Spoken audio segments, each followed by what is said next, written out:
it's Christina and we're talking test tips. And today we're going to talk about a feasible schedule for completing most of your Common App over the summer. So today we're going to talk about a low-key 6-week schedule for getting most of your Common App done over the summer before your senior year. And we're going to cover the different parts of the Common App, the information you can gather yourself, and the information you will need from others. Week 1, set up a login and fill out the profile and family sections. So the first step is to set up a login, and once you've logged in, then you will begin filling out the profile and family sections. And you want to give yourself about a week to do this. So you may be thinking, why would I need a week? Well, there's a lot of information and you might need a parent or guardian to help you fill out some of it. For example, you have to include the job title, employer, employment status, educational background, or highest degree achieved for your parents or guardians. And so if you give yourself a week, then you're recognizing that this is pretty tricky to fill out all in one sitting, but you could definitely start, ask for some help, and then finish by the end of the week. And this is the key. Having a realistic schedule allows you to stay on track, and staying on track keeps you from falling so far behind that you feel overwhelmed. And I think we can all relate to that feeling. And just as you benefit from setting due dates for yourself, giving other people deadlines is important too. But remember to be polite. Try something like, could you please get this information to me by the end of the week, or by a specific date. Week 2, fill out education, testing, and activities section. So next you will fill out the education, testing, and activities section. And these sections should be easier for you to fill out independently, but you will need a copy of your transcript. And this does not have to be an official copy, just something that lists all your classes and the grades you earned. You will also want to think about what in-school and out-of-school activities you want to include on the app, and think about activities in which you had more of a leadership role. You will definitely want to include these. And family activities and responsibilities also count as extracurricular activities. So if you regularly take care of younger siblings or drive your grandma to church every week, then write that down. Again, giving yourself a week to complete this section is more about setting aside the time to do this task than it is about the task being especially difficult. It is important to get this information correct. No rushing. You do not want any spelling errors. Week 3, choose colleges to apply to. So the next section you'll work on is the college search and my colleges section. And how much time you take on this really depends on how far along you are in making your college list. So maybe you know exactly where you want to go to school. And so if that's the case, you're just filling out the list. You're going to type in the college name in the college search tool and then add it to your My Colleges list. If, on the other hand, you're still deciding where to apply, then the Common App has a search engine tool, right, where you put in certain characteristics and it'll help you find schools that meet those requirements.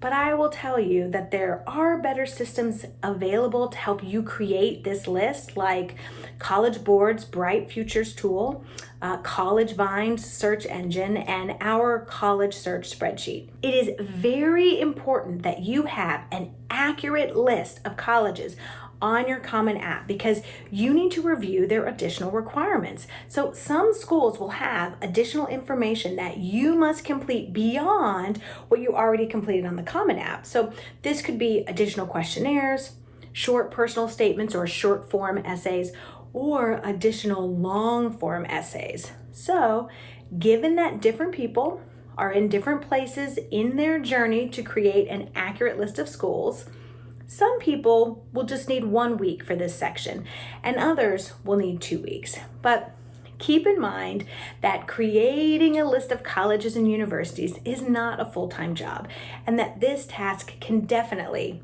overlap with the next section. Week 4, plan for requesting recommenders. So the next section is recommenders and FERPA. And you can find this section when you click on a college in the My Colleges section, right? The ones that you added. And then you will see that schools have different recommendation requirements. So you're gonna check what they are for each college. Now, clearly you must rely on others to complete this section, but you are the one that gets it started. So first, you must decide who is going to write these letters of recommendation for you. And then you must put some effort into how you ask them. So whether you plan to ask a teacher, counselor, coach, mentor in person or by email, you need a good plan. What are you asking them to write? How much time do they have to write the rec? Have you given yourself enough time, if the person says no, to find another option? So be sure that the deadlines that you are giving others have some extra time built in for any unforeseen circumstances. And second, be proactive about sharing information. So after someone has agreed to write the letter of recommendation, ask them if they would like any additional information about you. Your interests, activities, accomplishments, awards.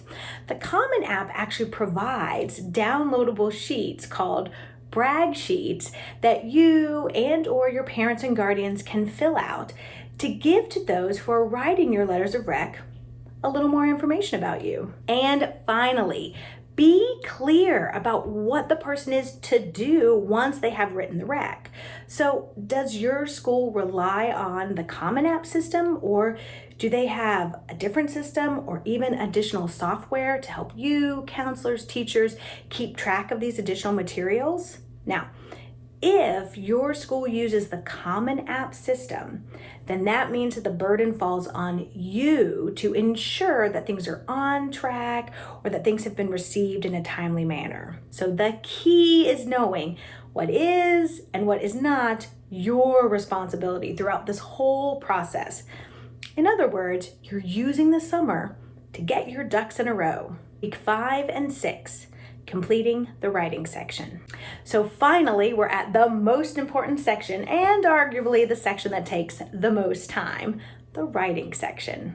So some schools do not require the Common App personal essay, but many do. And again, this is why it is so important to know the requirements of each of the schools in which you are applying. So if you do need to write the Common App essay, you want to set aside 2 weeks to write and rewrite your essays. And we'll get into more specifics about the Common App essay in next week's video. But in the meantime, you want to use the summer to flesh out your ideas. And then come fall, you can make use of the resources and readers that maybe you didn't have access to over the summer. And remember, your colleges may have that additional writing requirement, right? So you'll want to get started on those over the summer as well. So to check, you click on the My Colleges section and see if it says Writing Supplement section. Okay, the takeaway here is that you have about 6 weeks of work ahead of you. You want to go into your senior year ready to finish strong. So all you rising seniors out there, I encourage you to make the most of your summer and get started on your Common App. All right, happy practicing.